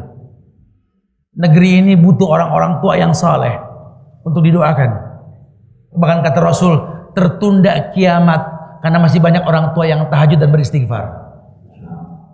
Udah saatnya kita mendoakan negeri ini. Hujatan, cacian makin kesampingkan. Yuk, absus salam bainana wa absus salam bainakum. Tebarkan tradisi salam di antara kita. Allah memuliakan negeri ini insyaallah. Kita berdialog. Sedangkan yang mau bertanya, akhiru da'wana alhamdulillahirabbil alamin. Fadhal. Antum silakan. Ada mic panitia bisa bersuara.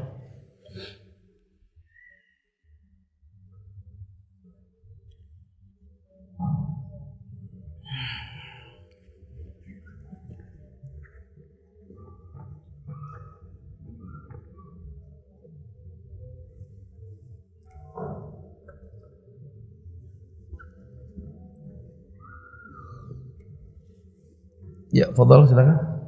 Dapat tangga?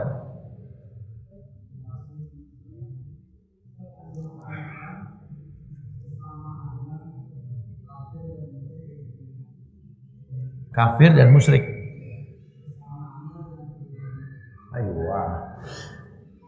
Secara bahasa kalimat kafaro artinya yang mengingkari. Sehingga orang kafir itu orang yang mengingkari. Sementara musyrik adalah orang yang mengambil Tuhan selain Allah. Sehingga setiap orang kafir dipastikan musyrik. Setiap orang kafir dipastikan musyrik. Kenapa? Karena ingkar. Allah haramkan kesyirikan, tapi dia malah menyelisih kesyirikan. Tetapi tidak semua orang kafir ini berbuat syirik. Ya, karena ada juga orang kafir ini, ya, dia melakukan aktivitas-aktivitas yang mungkin tidak menyembah. Artinya begini, afwan. Tetap pada akhirnya iya. Yang saya maksud begini, ada yang sifatnya ini mereka ahlul kitab. Mereka dikatakan kafir ketika nggak menerima apa yang Nabi Muhammad bawa. Padahal sebelumnya mereka beriman kepada Allah. Mereka dikatakan kufur mutlak. Sementara kalau orang syirik dipastikan kekafirannya karena mengambil Tuhan selain Allah. Dan dalam orang Islam pun ada orang musyriknya. Karena ada orang Islam yang menyembah selain Allah. Wallahu a'lam bishawab. Nah, silakan yang mau bertanya, fadhal. Assalamualaikum Ustaz. apa hukum bekerja di perusahaan kimia yang menyuplai rasa untuk perusahaan rokok? Wallahu alam bisawab. Kalau memang kimia tersebut memang dikhususkan buat rokok, haram. Tapi kalau kimia tersebut manfaatnya selain daripada rokok, antum terbebas. Contoh kayak kita kasih alkohol lah. Kalau alkohol memang buat membersihkan luka atau minyak wangi, ulama nggak menyalahkan. Tapi kalau jual buat minum, haram. Adapun kita jual orang pakai buat apa, ya urusan dia, kita terlepas. Kayak orang jual baju, you can see, but you can touch, gitu ya, you can see. Ya, ini baju indoor. Anda jual indoor, orang pakai outdoor, urusan dia. Karena ada juga yang panik setelah dia ngaji, ya Ustaz saya bakar-bakarin detat, ya rugi gitu. Jual dengan niat indoor. Ini saya jual, kalau bisa pakai dalam rumah ya, jangan dipakai keluar. Tapi dia pakai keluar, urusan dia sama Allah. Karena orang boleh berdandan di rumah, betul gak? Nasihatin, tapi kalau keluar, kalau bisa pakai baju ini nih. Nah ini lebih baik deh, insyaallah. Ini pakaian keluar, karena perempuan itu aurat harus dilindungi. Nah, itu bahasa yang baik. Ya jadi kalau kimia tersebut memang khusus buat rokok, haram. Ya perusahaan kami jual papir, Zat. Papir buat apa? Kok bukan buat rokok gitu ya? Ya kita sih niatnya nggak buat rokok, ya nggak bisa buat rokok itu ya, itu nggak boleh. Assalamualaikum Ustaz, saya mau bertanya, bagaimana jika kita memilih pasangan yang paham agama tetapi orang tua tidak menyetujui? Ini bagaimana Ustaz? Wah itu Anda bicara dakwah ke orang tua. Makanya ini sebenarnya kalau bahasan gini mentah. Kita harus bahas dari awal. Kenapa orang tua nggak setuju? Tentu ada alasannya. Nah mungkinlah ada asap tanpa api. Nah, ya. Mungkin kita nggak pernah berdialog, kita nggak pernah tahu. Nanya ke orang tua kenapa? Kalau tanya kenapa mama nggak setuju? Ini kan orang baik mah. Kamu tahu dia baik dari mana? Jelasin. Dia ini sama orang tua, masya Allah mah. Dia juga penghafal Quran. Dia bakal jadi imam yang baik buat rumah tangga. Kan enak. Ya kita nggak tahu baik menurut kita, baik menurut orang tua kan beda. Kamu bisa bilang dia baik gimana? Baik banget mah pas nyanyi di panggung kalem. Baik dari mana ente? Ya orang tua nggak setuju. Orang tua mah sebenarnya nggak ada orang tua yang pengen yang buruk dari anaknya, nggak ada. Insya Allah semua pengen yang baik. Ya, jadi kita husnuzon lah sama orang tua kita. Harusnya diingetin aja. Orang tua kita tuh insya Allah orang baik. Kamu baik, orang tua kamu baik insya Allah. Jadikan dia sebagai sahabat dalam hidup kita. Assalamualaikum, bagaimana cara menghadapi orang tua yang keras dan suka marah padahal sudah mengerti sunnah? Kasih hadiah orang tua ente. Ya, nih, ini ada gantungan kunci dari Ustaz Suhan. Kasih orang tuanya. Ya. Udah lama nggak ngasih hadiah kali ke orang tua. Ya. Pak, Bu, dapat salam dari Ustaz Subhan. Mudah-mudahan jadi mukadimah ke depan, jadi banyak hadiah nih di sini. Itu diambil nih yang nanya. Nggak berani lagi dia. Japri panitia. Ustaz, bagaimana status ibadah kita jika kita masih talbis? Misalkan kita sholat sudah rajin tapi masih menabung di bank konvensional. Ya susah dapat hidayah, buka aja tafsir Al-An'am ayat 82 itu. Yang hidayah datang itu kalau walam yalbisu imanahum bizulmin, ulaika lahumul amnu wa hum muhtadun. Kalau dia nggak talbis, tenang jiwa, dapat hidayah. Tapi kalau dia talbis, nasib. Ya, nasib sudah. Ya, Allah akan jauhkan dia dari hidayah. Mudah-mudahan diberikan hidayah lah insyaallah ya. Tapi antum berusaha keluar, walaupun nggak langsung keluar, tapi sudah berusaha, itu bagian dari jihad. Ya, jangan jadi was-was, karena banyak teman-teman kita yang pengen keluar belum bisa, tapi sudah berusaha. Ya terus berusaha, insya Allah bisa. Cuma masalah waktu. Ya. Assalamualaikum Ustaz. Gimana kita tahu dan membedakan antara ujian dan cobaan, musibah dan ajab. Secara umum musibah namanya. Musibah itu bisa ujian, bisa azab. Ujian ya cobaan sama. Ya buat orang baik, ini ada perempuan baik, dapat lelaki yang nggak baik, ujian. Ada lelaki baik, dapat perempuan yang nggak baik, ya ujian. Tapi ada orang yang nggak baik, dapat yang nggak baik, ya musibah. Kalau orang jelek dapat orang cakep, surga. Orang cakep dapat orang jelek, musibah. Ya kayak begitu modelnya. Assalamualaikum Ustaz.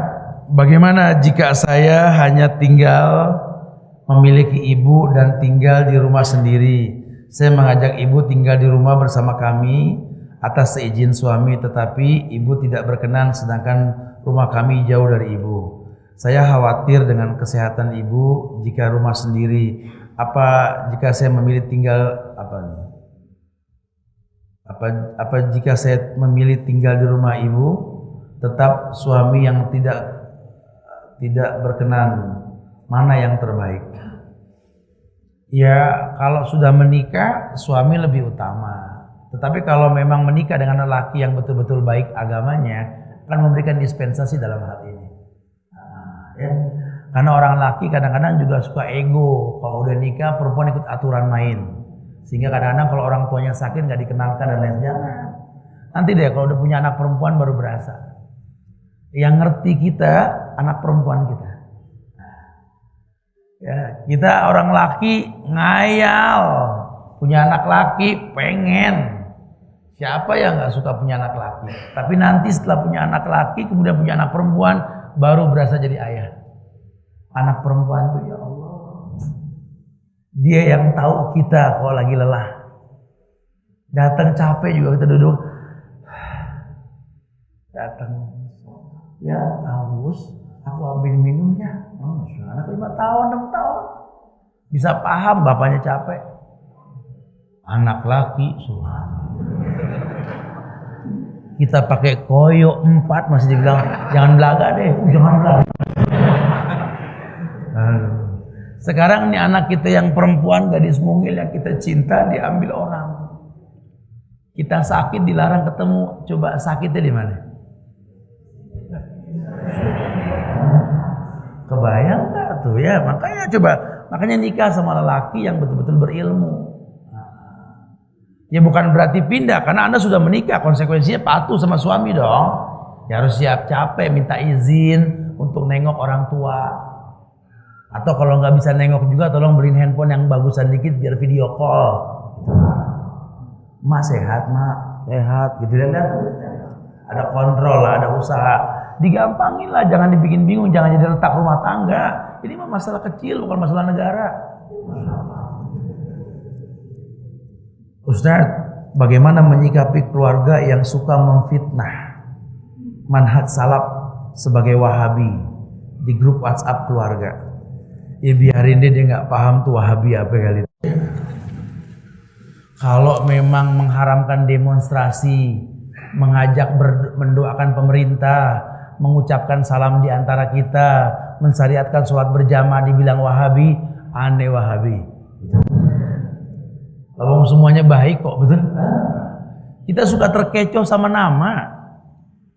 Ya, Masya Allah. Kan saya pernah contohkan, coba buka di YouTube tuh dialog sama Pak Kiai itu. Betul-betul saya dianggap Wahabi. Datang suruh kajian malah dihakimin, betul? Lihat atas bawah sama Pak Kiai.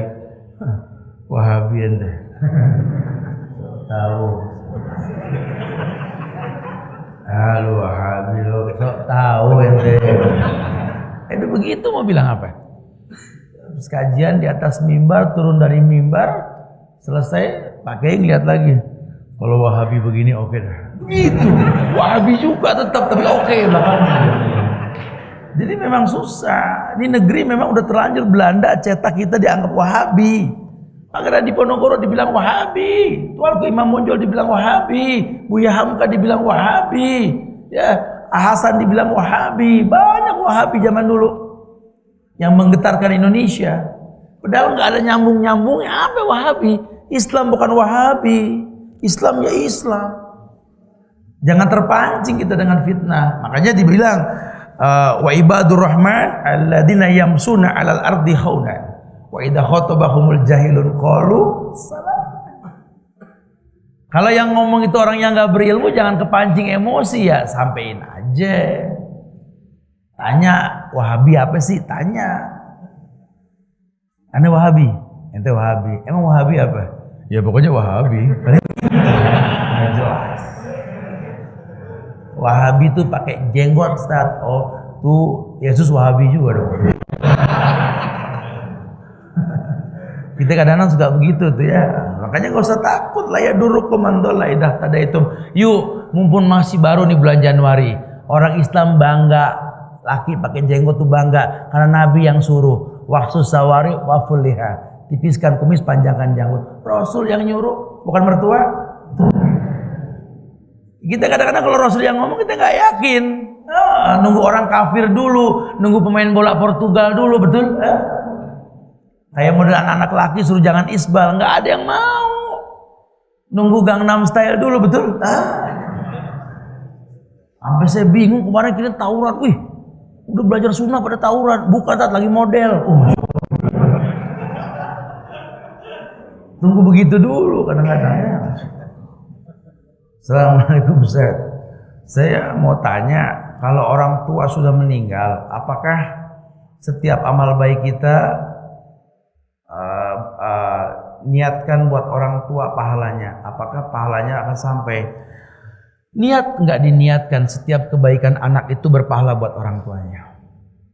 Makanya punya anak yang soleh itu doa, Robbi habli minas solihin. Cuma satu doa anak yang Nabi ajarin, nggak ada yang lain. Robbi habli, cuma itu doang. Ya Allah, berikanlah padaku anak yang soleh. Nggak rugi punya anak yang soleh, cucu yang soleh, cicit yang soleh, nggak rugi. Demi Allah, makanya support anak kita dari kecil udah hafal Quran. Bicara mau jadi dokter, mau jadi jenderal, terserah, nanti yang penting hafal Quran dulu.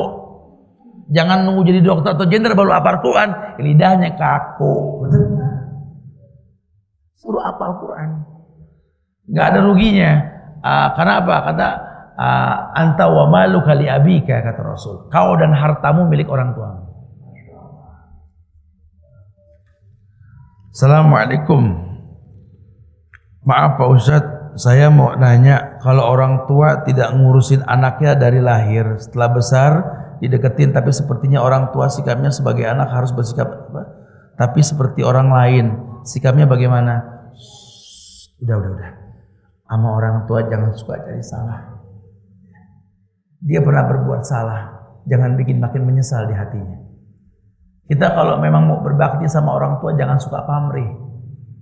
Saya mau berbakti sama orang tua, tapi kalau ingat perlakuan dia dulu, udah.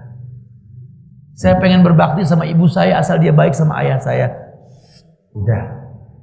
Saya pengen berbakti sama ayah kalau dia lembut sama ibu, nggak pakai syarat. Hatta orang tuamu kafir, patuhlah. Itu Islam tawarkan seperti itu. Jadi sudah, kalau orang tua kita pernah berbuat salah, kita jangan mirip salah. Mudah-mudahan melalui kita datang kebaikan buat mereka, begitu bahasanya. Ya, udah mohonlah ampun kepada Allah, minta sama Allah digerakkan hati ini untuk bisa merangkul orang tua kita. Rangkul mumpung masih hangat kulitnya. Nanti kalau sudah dingin jadi mayat kita nyesel. Kita mau goyang-goyang, mama, papa, nggak bangun dia. Mumpung masih hangat, peluk dia. Minta maaf. Nah, kalau sudah dimaafin sama orang tua, ya Allah, walaupun tembok Cina menghalangi kita, akan Allah runtuhkan untuk sebuah kebaikan. Nggak ada yang rugi, nggak ada yang buruk di atas dunia kalau ridho Allah sudah kita dapat. Allah mencintai orang karena sabab, dan salah satu yang Allah suka ridho orang tua. Apa kata Jibril ketika Allah suka sama seseorang? Jibril mengatakan pada penghuni langit, ya ahlas sama, innallaha yuhibbu fulanan fahibbuhu. Wahai seluruh penghuni langit, Allah mencintai orang di bumi karena dapat ridho orang tuanya. Cintai dia. Seluruh penghuni langit mencintai orang tersebut. Allah turunkan ridho. Nggak ada yang sulit. Anak buka toko tapi kurang laku, temuin orang tua, minta ridhonya.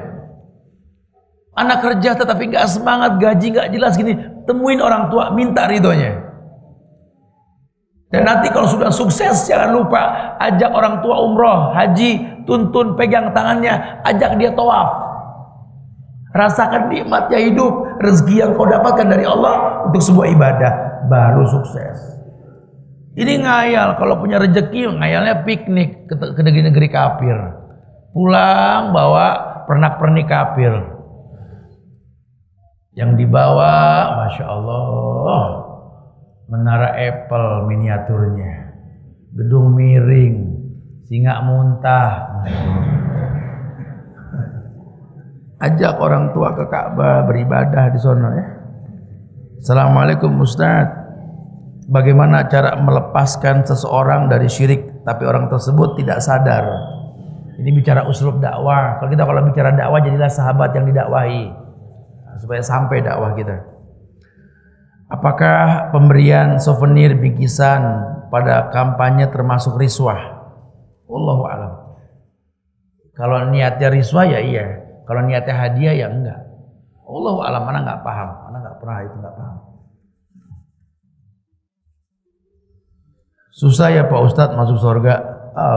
Gitu ya. Kayak ngobrol nih orang. Saya terlahir Islam, tapi saat mengenal Allah terasa baru mengenalnya. Bagaimana agar tetap konsisten dan istiqomah, Ustaz? Ya tuntut ilmu. Harus tahu dulu istiqomah itu apa. Istiqomah itu asata qaimah, meminta kemantapan hati dari Allah. Kita kalau pengen istiqomah mintanya sama Allah. Ini pengen istiqomah nggak kenal Allah ya susah. Kenali Allah, minta sama Allah. Kapan? Ketika hujan turun sepertiga malam, ketika terzolimi, ketika di majelis ilmu, berarti kenal Allah. Nanti kalau sudah begitu istiqomah insya Allah. Saya pengen istiqomah, Tat. Makanya sengaja sholat di istiqomah. Nggak nyambung. Berarti kalau di al-ikhlas enggak dong, gitu ya. Enggak begitu ya. Itu kan cuma nama doang. Assalamualaikum Ustaz Subhan. Bagaimana jika seorang kepala rumah tangga menganggur dan tidak mempunyai semangat untuk kerja, sedangkan umur masih 45-an. Apa yang harus dilakukan istri sedangkan ekonomi keluarga masih kurang? Harga diri seorang laki-laki itu kerja. Itu prinsip dalam Islam. Harga diri seorang laki-laki itu kerja. Kalau laki-laki mampu kerja tapi dia nggak kerja, fakabir arba'an, takbir 4 kali. Salat mayit. Berarti dia nggak bersyukur dong. Ya Allah masih 45, Masya Allah sedang lucu-lucunya tuh. 4 tahun 5 bulan. Ya nasihatin, ada orang yang berilmu nasihatin.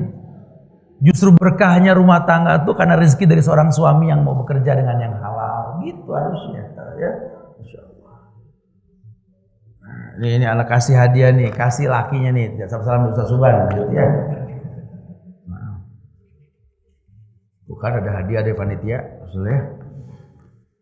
Assalamualaikum, bagaimana hukum jika meninggalkan pekerjaan jam kerja untuk menghadiri kajian ilmu? Kalau nggak ada komitmen dengan perusahaan haram. Jadi kayak mahasiswa di Madinah jadi gaet, sementara dilarang sama raja. Itu nggak boleh, tuh haram. Assalamualaikum Ustaz. Apa nih? Biar agak diperjelas Tat mengenai fatwa MUI di Indonesia bagaimana dan adanya fenomena di Indonesia sekarang ini tentang Ahok dan gerakan GNP. Panjang lagi ceritanya dong kalau begini ya. Ya yang pasti jangan cuma membahas bagaimana menghilangkan asapnya, tapi matikan apinya. Jadi kita nggak bisa ngebahas hiporia kenyataan, karena orang yang benci, meremehkan, menistakan Quran bukan cuma zaman sekarang saja. Dari zaman Nabi sudah ada. Orang kafir menistakan Quran sudah ada. Cuma memang yang aneh di negeri kita, cuma di Indonesia tahun 2016 ada orang Islam membela orang kafir yang menistakan Quran. Nah, cuma di sini doang gitu ya. Jadi sebenarnya yang terjadi ini bukan ngamuk sama pemerintah. Lah pemerintahnya semodel ya susah. Tapi kita rapiin iman, bagusin agama, yuk kita beragama dengan cara yang betul. Nanti Allah akan datangkan keberkahan dengan cara yang baik. Adapun fatwa MUI, kalau memang berfatwa, ya MUI akan bertanggung jawab dengan fatwanya. Wallahu a'lam. Terus. Assalamualaikum Ustaz. Dalam pemahaman Islam, hujan adalah rahmat dari Allah. Bagaimana hukumnya kalau kita mempercayai hujan sebagai siklus alami? Apakah terjebak pada kekufuran? Ya nggak apa-apa, karena memang ada musim hujan. Ada musim, ada rutinitas perputaran angin di bumi ini. Kita bikin gedung, angin mah dari zaman dulu lewat sini. Kayak orang kebanjiran di Jakarta, orang Bogor yang disalahin, entar dulu. Emang dari zaman Gajah Mada belum ngerti ulang tahun, emang Ciliwung sudah ada, betul? Kok jadi banjir dulu nggak ada masalah, karena orang sekarang jorok, sampah dibuang. Ciliwung ini kalau antum datang ke Museum Jakarta, lihat coba, sampai tahun 60-an, Ciliwung itu hulunya di sini nih, mana di Kampung Melayu nih, itu masih 100 meter lebarnya. Masya Allah. Sekarang main saut-sautan kita dari Ciliwung, betul. Makin kecil, makin banyak orang zolim yang bikin kecil sungai. Sampah dibuang. Ya wajar kalau air banjir. Padahal memang jalur air di situ, angin juga sama di situ. Udah tahu jalur angin puting beliung, dibangun bangunan di situ. Ya sudah, mau bilang apa? Kayak tornado di Amerika, memang situ-situ aja kan. Jadi sebenarnya itu siklus, memang ada perputaran. Dengan bentuk bumi yang seperti ini nih, yang kadang-kadang ada gerhana, ada ini, ada itu, musim hujan, musim panas. Di Jazirah Arab malam lebih panjang ketimbang siang. Beberapa daerah malam lebih pendek ketimbang siang. Itu sudah siklus, nggak masalah, itu bukan kufur. Allahu a'lam. Alas. Ustaz, apakah kewajiban mendidik anak menjadi tanggung jawab penuh seorang istri yang telah bercerai hidup dengan suaminya? Enggak ah. Ya memang al-umum madrasah, ibu sekolah yang utama. Sampai kapanpun ibu yang paling layak mendidik, apalagi dia masih balita. Ibulah yang paling layak untuk mendidik. Ya, tapi kalau sudah umur 12 ke atas, pengadilan kita ini suruh memilih. Jangan gara-gara ego kita pengen berebut anak padahal nggak bisa ngedidik, jangan. Apalagi sampai membrainwash anak untuk benci sama pasangan kita, jangan. Kita boleh berpisah, ya, istri jadi mantan, suami jadi mantan, tapi kan buat anak nggak ada mantan orang tua, betul? Nah, didik anak untuk saling mencintai. Bagaimana dia bisa mencintai mamahnya? Papa kok berpisah sama mama? Mama jahat? Enggak, mama nggak jahat. Cuma kita berbeda aja. Jelaskan baik-baik. Kok papa jahat? Mak enggak. Cuma kita beda prinsip. Hidup ini biasa, nak. Menikah bercerai itu ibadah dalam Islam. Jelaskan. Nggak jadi sesuatu yang hina, supaya anak mengerti, oh itu syariat seperti itu. Jangan saling menjelekkan. Papa nggak baik, Maya emang gitu ya, mama emang, jadi ribut, jangan ya. Ya, ajarin anaknya 3 landasan utama lah, ya. Ada bukunya tuh, hadiahnya. Saya punya 2 pertanyaan Ustadz. Iya. Bagaimana hukum ibu-ibu pakai make up yang sudah tua 50 tahun sampai 60 dengan beralasan sudah tua nggak akan ada yang tertarik? Make up gimana sih maksudnya? Kalau sekedar bedak-bedak saja sih wajar kali ya, kecuali pakai yang biru-biru kayak sunggokong gitu ya. Yang bulu mata kayak talang air gitu ya. Itu sudah beda bab tuh. Saya nggak paham nih berhiasnya kayak gimana. Nah, ya. Ya kalau memang masih wajar-wajar aja, udahlah, jangan kaku-kaku amat gitu ya. Orang dandan tuh fitrah kok, jangan berlebihan, jangan sampai tabarruj, ikutin orang kafir lah, ini nggak boleh. Ya. Bolehkah kita ganti nama karena melihat nama seperti non muslim? Apa saja syaratnya untuk ganti nama? Ganti aja, habis itu robah KTP, kan gitu. Robah nama, ganti dengan nama yang baik, karena nama itu doa. Nama tuh nama, Umar, Utsman, Ali, Aisyah, Fatimah, Zahra, Rehana, nama. Bukan simbol, makanya disalahin di kita. Nama Saifullah, ya salah. Itu titel. Pedangnya Allah siapa? Khalid bin Walid, Saifullah. Nama Samsudin, anak matahari dong. Namanya siapa? Matahari lagi.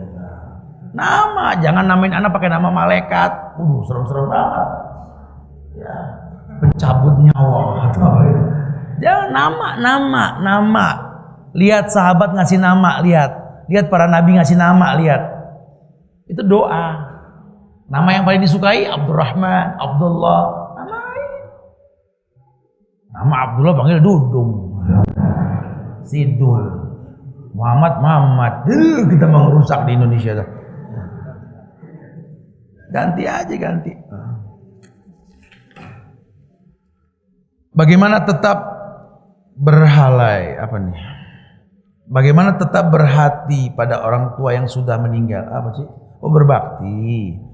Bagaimana tetap berbakti sama orang tua sudah meninggal? Ya banyak, doakan dia, bayarkan hutangnya, temui silaturahmi sama mantan teman-temannya, supaya kita bisa berbakti sama orang tua kita. Bagaimana hukumnya seorang yang melakukan over kredit sebuah rumah kepada orang lain? Wallahu a'lam bishawab. Ya buat dirinya aman, tapi buat orang lain nggak aman nanti ya. Udah Hasan selesaikan aja dulu deh. Solusi untuk umat Islam di Indonesia adalah menjalankan hidup sesuai dengan Al-Quran dan Sunnah. Tapi masyarakatnya mencap intoleran. Iya, makanya yuk kita boomingkan Islam yang asik, Islam yang nggak menegangkan, Islam tuh yang memang enak dirasa. Jangan sampai Islam radikal yang kita tawarkan, apalagi produk luar negeri tadi. Jangan pakai tawaran produk lain. Udah Islam Indonesia. Yang landasannya sama Quran dan Sunnah para sahabat, bukan organisasi negeri lain, bukan. Bagaimana cara menyikapi perbedaan ulama dalam hal-hal ibadah yang masing-masing mereka memiliki dalil tersendiri?